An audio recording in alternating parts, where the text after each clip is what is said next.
biasa, hari ini kami kembali menjumpai para sahabat semuanya dalam program kami itu Sapa Pagi. Nah, untuk hari ini edisi Selasa 12 Januari 2021, kami akan mengulas kembali berita yang ada di koran dan Mukomuko hari ini dan pada Mukomuko online tentunya. Nah, untuk itu para sahabat semuanya bantu kami untuk like dan subscribe-nya di channel YouTube kami Radar Mukomuko dan follow Instagram kami di Radar Mukomuko. Karena kami akan memberikan berita terupdate seputar Kabupaten Mukomuko dan kecamatan-kecamatan yang ada di Kabupaten Mukomuko. Nah, oke, kita lanjut ke ulasan pertama, yaitu berita yang ada di koran Radar Mukomuko hari ini edisi Selasa 12 Januari 2021. Di berita utama kita ada APBD 2021 molor, imbasnya DID 2022. Kabar baiknya, anggaran pendapatan dan belanja daerah atau APBD yang sempat mengalami deadlock akan disahkan dalam minggu ini. Namun keterlambatan yang sudah berlarut-larut ini tetap saja akan berdampak sesuai aturan. Dampaknya bisa berupa sanksi kepada kepala daerah dan anggota dewan tidak gajian selama 6 bulan. Sanksi yang lebih jelas lagi dan kemungkinan sudah pasti dilakukan oleh pusat adalah penurunan dana insentif daerah atau DID 2022 nanti, di mana pada 2021 ini DID Mukomuko sebanyak 25 miliar. Ketua DPRD Mukomuko Ali Saftaini SE mengatakan sekarang sedang dilakukan perubahan jadwal Banmus seiring dengan masuknya surat permohonan melanjutkan pembahasan anggaran dari eksekutif.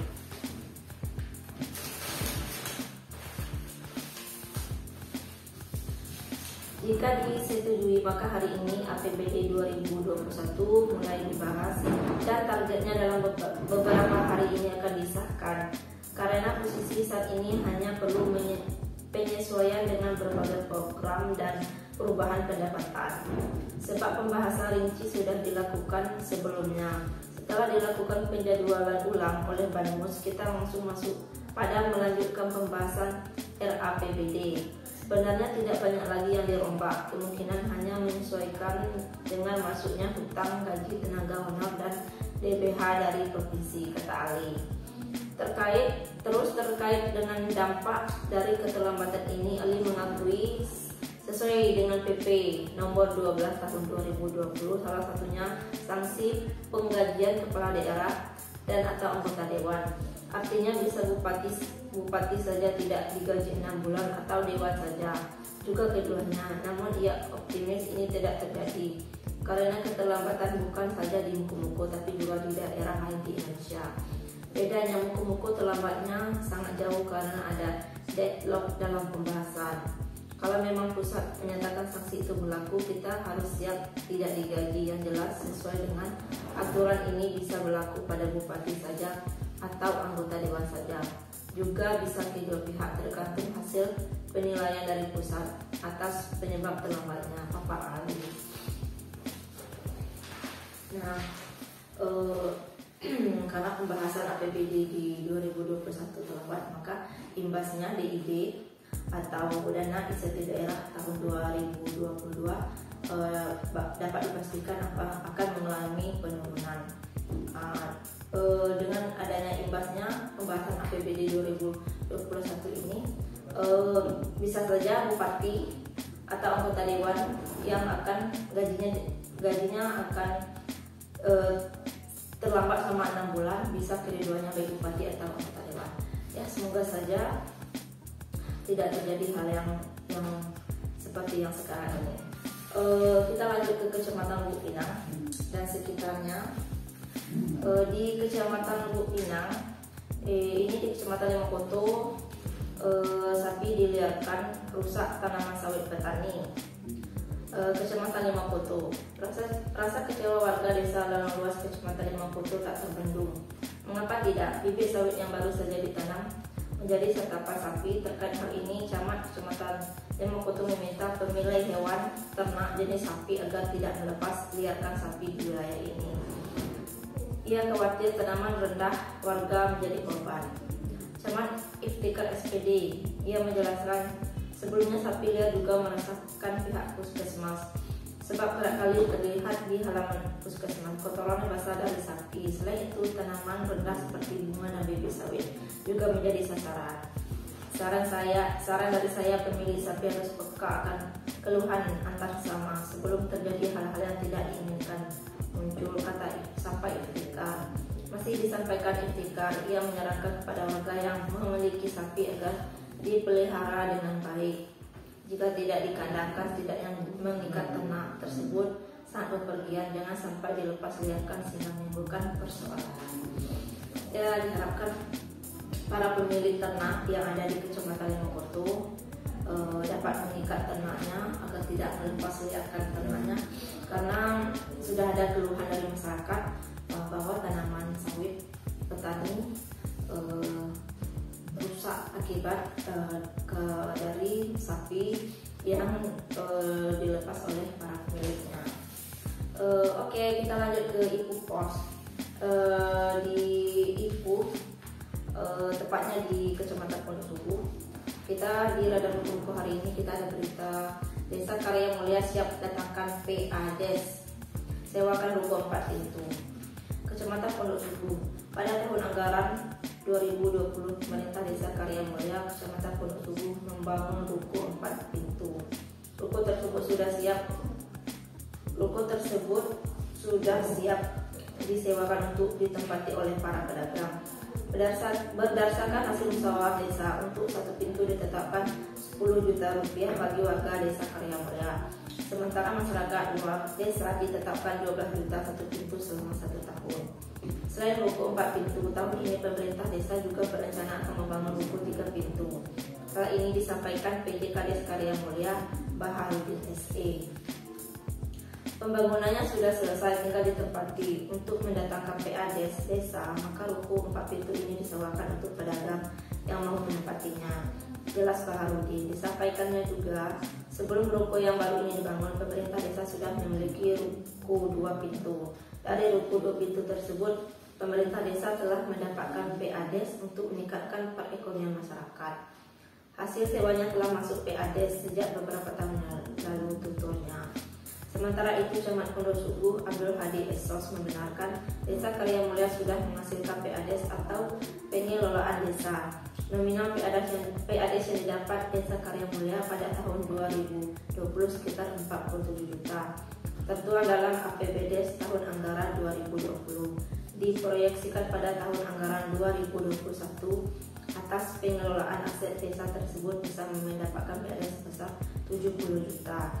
Seiring dengan penambahan aset, diharapkan untuk desa lain yang ada Kecamatan Pondok Subuh dapat menyumbangkan PADES pada APBD 2021 atas pengelolaan aset desa seperti Desa Teluk Bakung, Desa Air Hitam, dan Pondok Kandang, Air Biko, serta unit usaha yang dikelola masing-masing BUMDes. Diharapkan dengan adanya PADES ini dapat meningkatkan kesejahteraan masyarakat Desa Karya Mulia dan bisa dicontoh oleh desa-desa lain yang ada di Kecamatan Pondok Subuh. Oke, kita lanjut ke Penari. Di sini di Kecamatan Sagan Raya, kita ada berita harga sawit catat rekor tertinggi sepanjang sejarah Mukomuko. Harga tandan buah segar atau TBS kelapa sawit di Kabupaten Mukomuko terus mengalami kenaikan. Terbaru kenaikan terjadi pada Senin tanggal 11 Januari. Beberapa pabrik crude palm oil atau CPO menaikkan harga beli sawit antara Rp30 hingga Rp40 per kilogram. Dengan adanya kenaikan ini, harga sawit tingkat pabrik tertinggi Rp1.940 per kilogram di PT USM. Harga ini merupakan yang tertinggi sepanjang sejarah Kabupaten Mukomuko. Sedangkan harga sawit terendah Rp1.810 per kilogram terjadi di 5 pabrik, masing-masing PT KSM, PT MIL, PT SSS, PT SAP, dan PT KAS. Angka tersebut juga merupakan harga terendah paling tinggi sepanjang sejarah Mukomuko. Berdasarkan kemungkinan, harga sawit masih mengalami kenaikan pada beberapa hari ke depan. sebagaimana disampaikan oleh Kasih Perizinan dan Kemitraan Perkebunan Dinas Pertanian Mukomuko Sudianto Senin kepada kru radar Mukomuko. Sudianto menjelaskan besar kemungkinan harga sawit akan terus mengalami kenaikan berdasarkan pengalaman yang ada. Pada Januari dan Februari harga sawit berada pada puncak tertinggi. Saat ini harga sawit sudah mencapai angka tertinggi tapi masih berpeluang kembali mengalami kenaikan.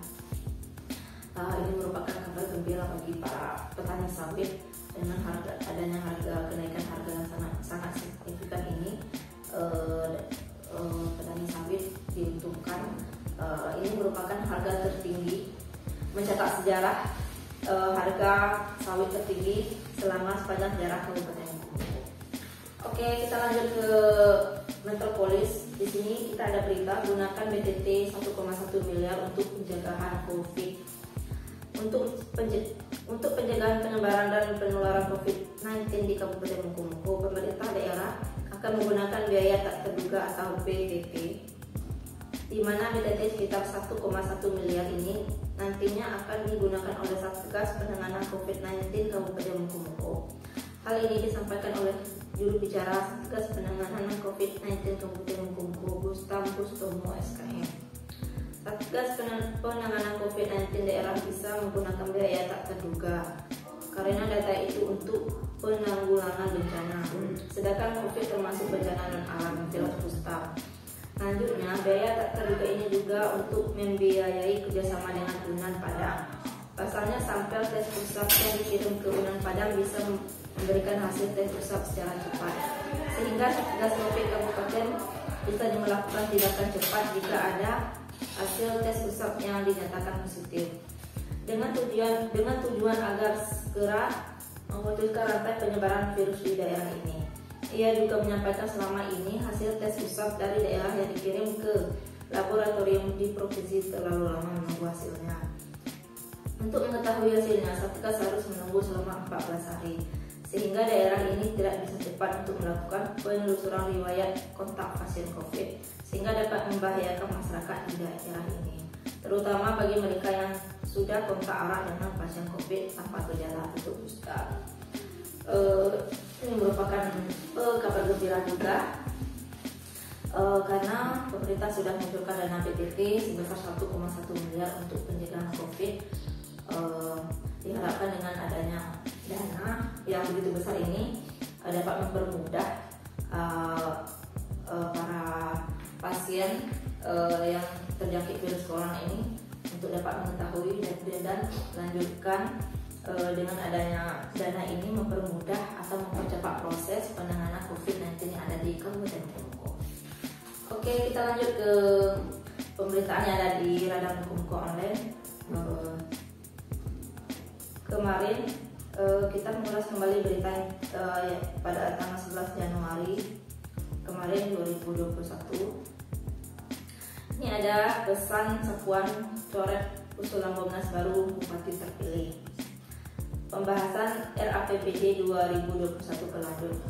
Sempat menimbulkan polemik, akhirnya pembahasan Raperda Rancangan Anggaran dan Pendapatan Daerah atau RAPBD Mukomuko 2021 disepakati dilanjutkan sesuai target. Paripurna pengesahan bakal digelar pada Kamis tanggal 14 Januari. Gambar menarik dalam sidang paripurna ketuk palu RAPBD digelar. Haji Sapuan menitipkan saran kepada para wakil rakyat di lembaga DPRD Mukomuko. Sebagai bupati terpilih yang diusung 9 partai politik atau parpol koalisi, Sapuan meminta anggota dewan meniadakan anggaran untuk mengadakan alat kelengkapan bupati dan wakil bupati berupa mobil dinas atau Bomnas di dalam APBD 2021.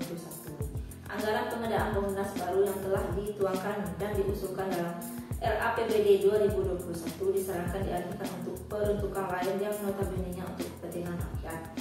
Misalnya untuk persediaan anggaran hak kesejahteraan para honorer yang belum terbayar dan persediaan gaji masa kerja di tahun 2021. Ini merupakan saran yang bagus, kalau menurut saya sangat bagus sekali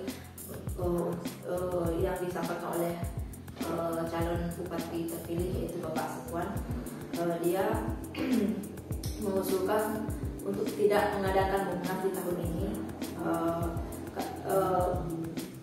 Anggaran untuk pengadaan munas tersebut bisa dialihkan untuk kepentingan masyarakat yang mendesak, seperti pembayaran gaji honorer yang sempat tertunda selama 3 bulan dan untuk penuntukan lainnya.